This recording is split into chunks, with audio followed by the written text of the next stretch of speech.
Non, c'est ridicule en fait, c'est une tasse beaucoup trop petite enfin. Are you here for the tea with the queen? Bonjour à toutes et à tous, comment allez-vous? Bienvenue dans une nouvelle vidéo. Aujourd'hui, comme vous l'avez vu au titre, on va enfin parler de mes recommandations de romance. Puisque ça va faire bientôt 1 an que j'ai commencé à lire de la romance. Et ouais, j'ai commencé à en lire et j'en ai lu pas mal en fait. Très clairement, j'ai besoin de belles choses, j'ai besoin de bonheur, j'ai besoin de joie, j'ai besoin d'amour en fait depuis le premier confinement. Avant je lisais très peu de romances, je sais pas, peut-être que j'en ressentais pas le besoin. J'avais aussi beaucoup d'a priori sur la romance et je pensais que ça ne pouvait pas me plaire parce que je lis aussi des choses sérieuses. Donc, vous voyez, un petit côté élitiste, hein, il faut le dire. Même c'est un peu ce qu'on a entendu et ce qu'on entend depuis des années, hein, c'est que de toute façon lire de la romance c'est pas sérieux. C'est bien pour ça que c'est pour les femmes, hein, que bien sûr les hommes ne peuvent pas lire de romance et que c'est pas, en tout cas que c'est pas commercialisé pour eux, on va dire. Donc c'est toujours intéressant de voir que les choses qui sont destinées très clairement aux femmes, qui sont écrites par des femmes, pour des femmes, majoritairement je généralise mais on est plutôt dans ça, sont des choses qui sont souvent très décriées et qui sont considérées comme de la sous-littérature. On pourra penser par exemple aux fanfictions qui sont majoritairement lues par des personnes qui s'identifient comme des femmes et qui sont écrites aussi du coup par ces mêmes personnes en fait. J'ai plus ou moins le même ressenti et les mêmes questionnements par rapport au genre de la romance. Est-ce que c'est libérateur, est-ce que c'est émancipateur, ou est-ce qu'au contraire ça cantonne toujours les lectrices majoritairement, hein, voilà, à rester dans cette idée que ce que les femmes attendent c'est l'amour, c'est le prince charmant, etc. Je pourrais faire toute une vidéo sur le sujet en la recherchant beaucoup plus que là ce qui me vient à l'esprit et qui est mon opinion. Si ça vous intéresse à un moment, n'hésitez pas aussi à en débattre dans les commentaires, toujours dans la bienveillance et le respect des autres bien sûr. Mais en attendant, je me suis dit que j'allais vous donner un peu de joie. Ah oui, moi c'est vraiment vraiment la manière dont je l'imagine cette vidéo. Je vous donne de la joie, je vous dis tiens regarde tous ces livres qui vont t'apporter du bonheur.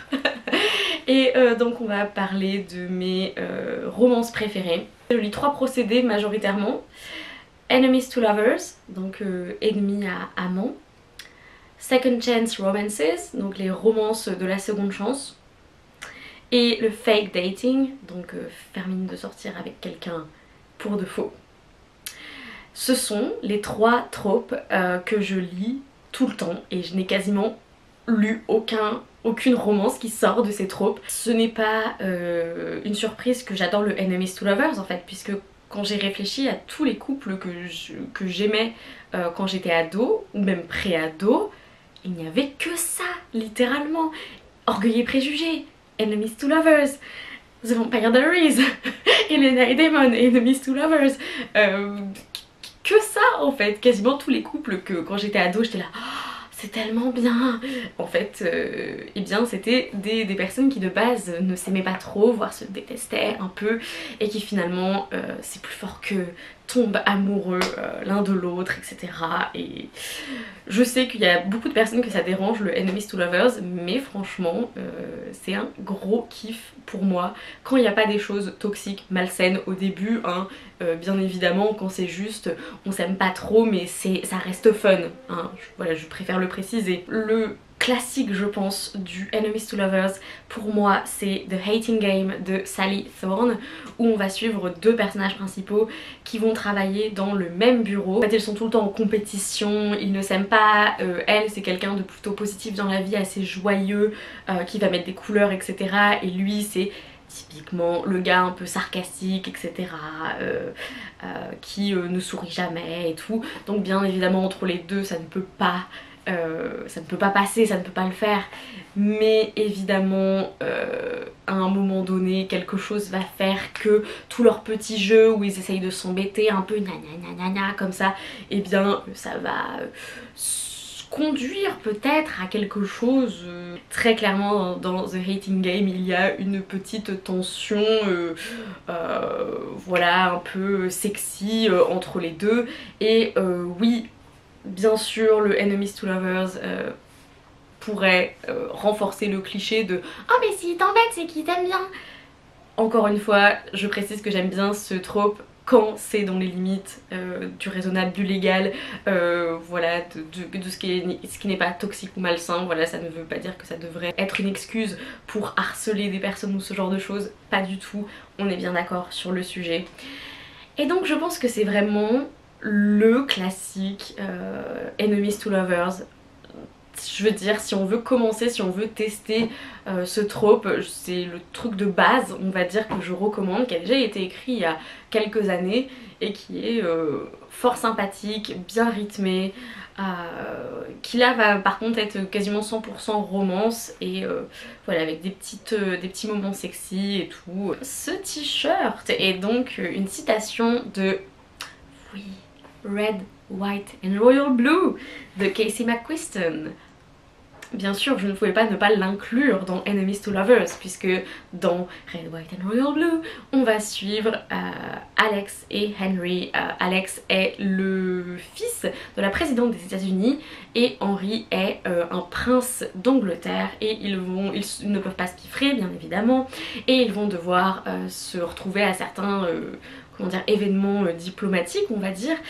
Et ils se détestent tellement que ça va partir en vrille, ils vont se battre au-dessus d'un gâteau de mariage, bref, et pour réparer les pots cassés, ils vont devoir faire mine, non pas de sortir ensemble, mais d'être meilleurs amis. En plus, nous avons donc une petite romance MM qui est fort sympathique, donc je vous encourage bien évidemment à le lire, il est quand même assez connu, donc surtout sur le Booktubosphère. En passant très vite, on a aussi Her Royal Highness de Rachel Hawkins, qui était une romance FF qui concernait deux adolescentes dont l'une est princesse d'Écosse et qui se retrouvent dans la même chambre dans une boarding school écossaise, etc.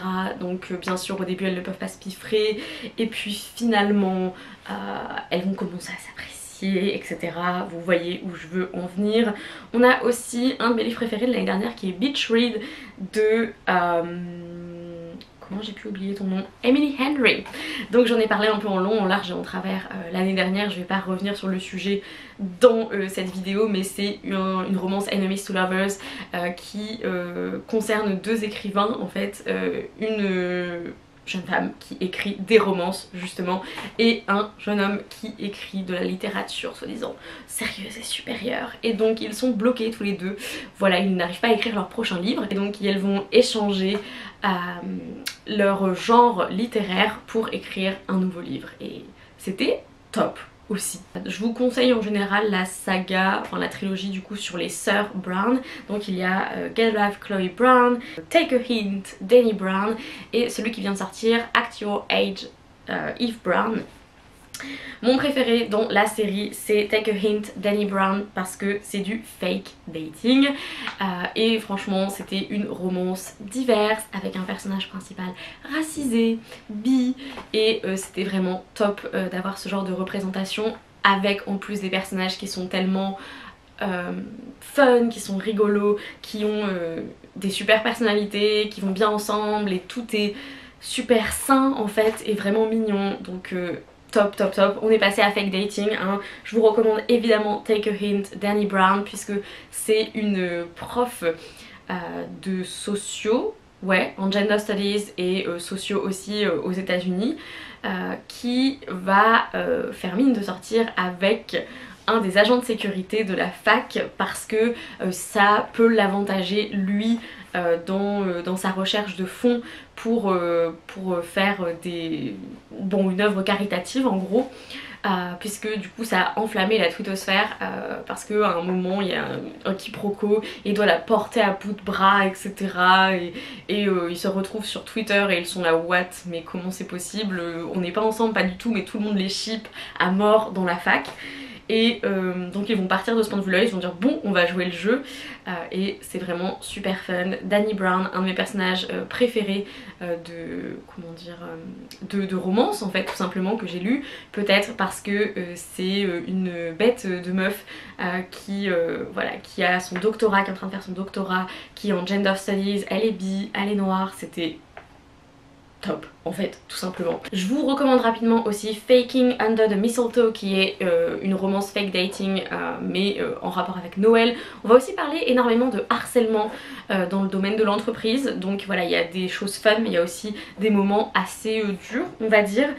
Je vous recommande aussi Spoiler Alert de Olivia Dade, qui parle d'une fille qui fait du cosplay et qui est grosse aussi bien sûr. J'ai rien sûr, c'est pas évident mais voilà. Elle va se faire harceler sur Twitter puisque elle se poste en cosplay alors qu'elle est grosse, et l'acteur principal de la série, on va dire qu'elle cosplay, va lui proposer d'avoir un date et de faire mine de sortir ensemble le temps que les gens acceptent qu'un mec comme lui peut sortir avec une meuf comme elle, c'est-à-dire un mec comme lui qui a une plastique de fou peut sortir avec une meuf grosse tout simplement, peut la trouver jolie, etc.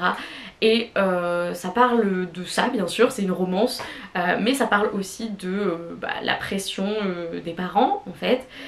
Et puis la manière dont les ados, les enfants grosses évoluent dans la vie et sont marqués par la manière dont leur famille les a traités auparavant, on va dire, au niveau de la confiance en soi, etc.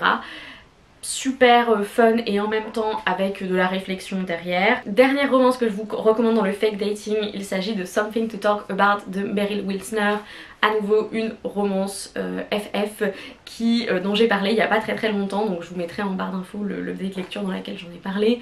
Mais c'est deux personnes qui évoluent dans le milieu du showbiz. Des photographes vont croire que en fait elles sortent ensemble, et en partant de ça elles vont plus ou moins elles vont pas nier en fait cette rumeur en se disant qu'elles en ont pas besoin, et donc tout le monde va croire qu'elles sortent vraiment ensemble, et une chose en menant à une autre, etc.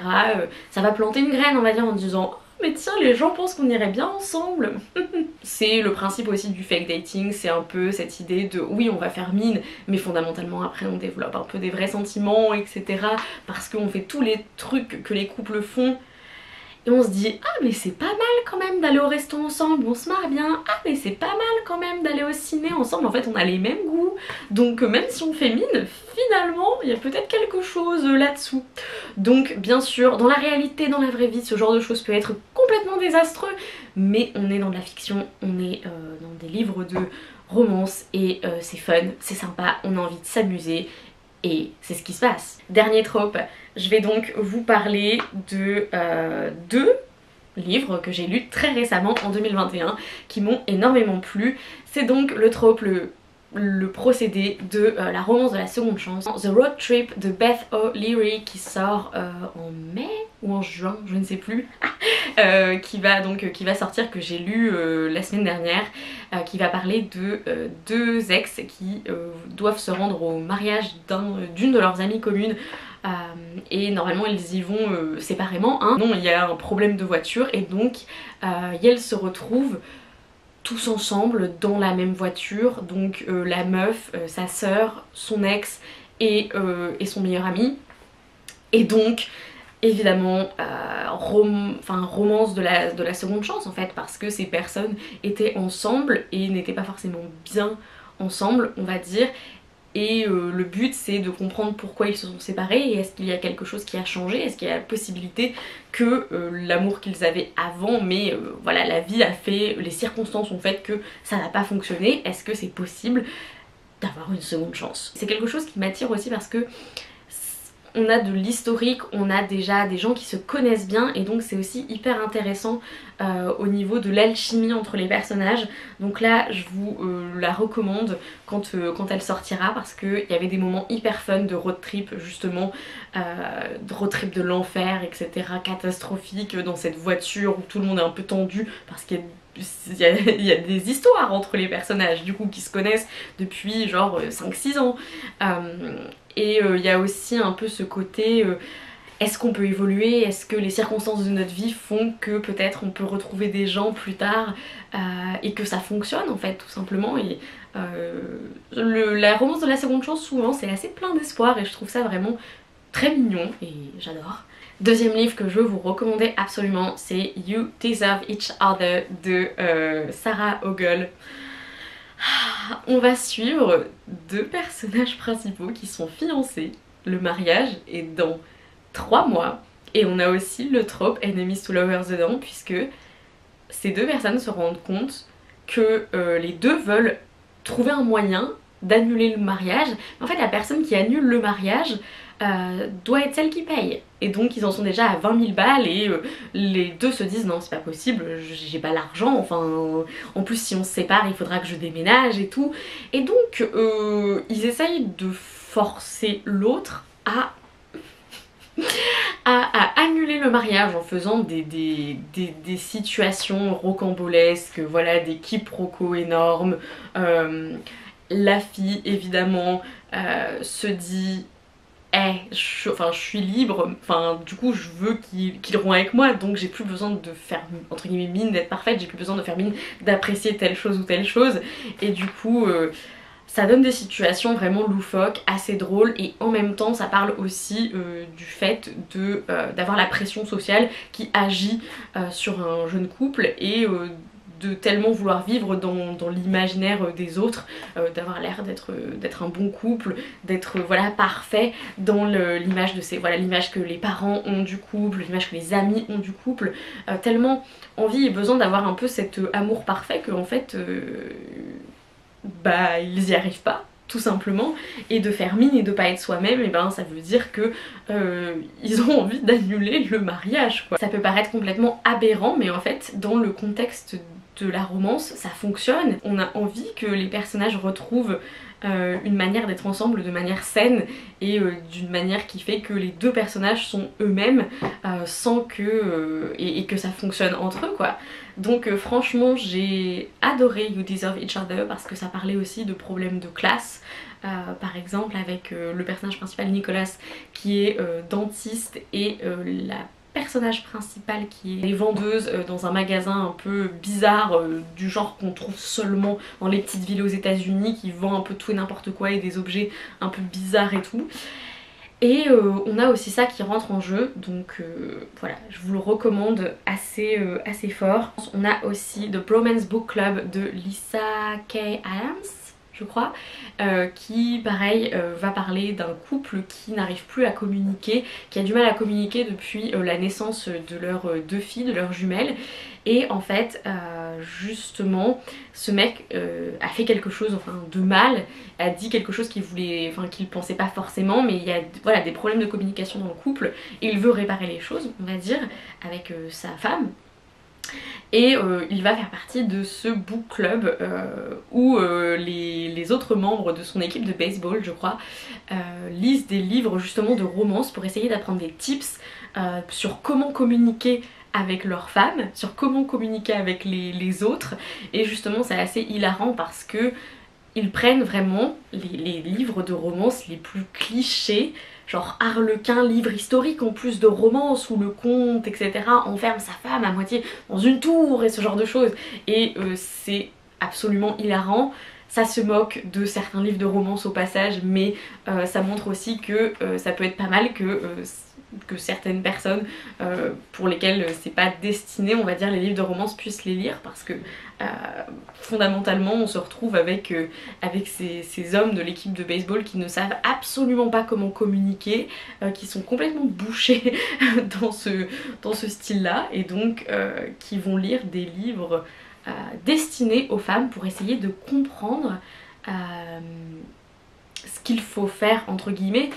Mais bien sûr c'est pas essentialisant, c'est à dire que ils vont se rendre compte qu'ils en faut aussi parce que des stratégies vont fonctionner avec certaines personnes et d'autres pas, parce que bien évidemment la communication est intrinsèque à chaque personne, et la manière dont les gens communiquent, dont les gens s'aiment est aussi intrinsèque à un couple, à des personnes et tout. Et bref, c'est assez fun on va dire. C'en est tout de mes recommandations de romance pour le moment. Ça fait que 1 an et demi maximum que je lis ce genre, donc j'ai encore beaucoup de choses à découvrir. Je suis pas du tout contre lire en dehors des tropes que j'affectionne tout particulièrement, on va dire. Il faudrait que je tente d'autres trucs. Après il y a des choses qui je trouve sont fondamentalement parfois toxiques et malsaines et que j'ai pas du tout envie de lire. Vous l'aurez vu, je lis pas mal de romances assez légère et pas le genre par exemple de la dark romance. Je trouve que justement parfois il y a une ambiguïté qui fait que ça pourrait virer à quelque chose de malsain et que j'ai pas forcément envie de lire. Quand je lis de la romance, j'ai envie d'avoir des choses plutôt positives, d'avoir des personnages qui se respectent, des personnages qui s'écoutent, et c'est ce que j'ai trouvé, en tout cas de mon point de vue, dans les livres que je vous ai présentés aujourd'hui. N'hésitez pas à me faire des recommandations de romances, je suis vraiment toute oui. J'ai une palle aussi énorme de romances parce que c'est un genre que je découvre et évidemment j'essaye de rattraper des choses que d'autres personnes ont peut-être lues il y a genre 5 ans mais que moi à l'époque je m'intéressais pas à ce genre. Et en attendant une prochaine vidéo, lisez bien, amusez-vous avec vos lectures, prenez soin de vous et ciao!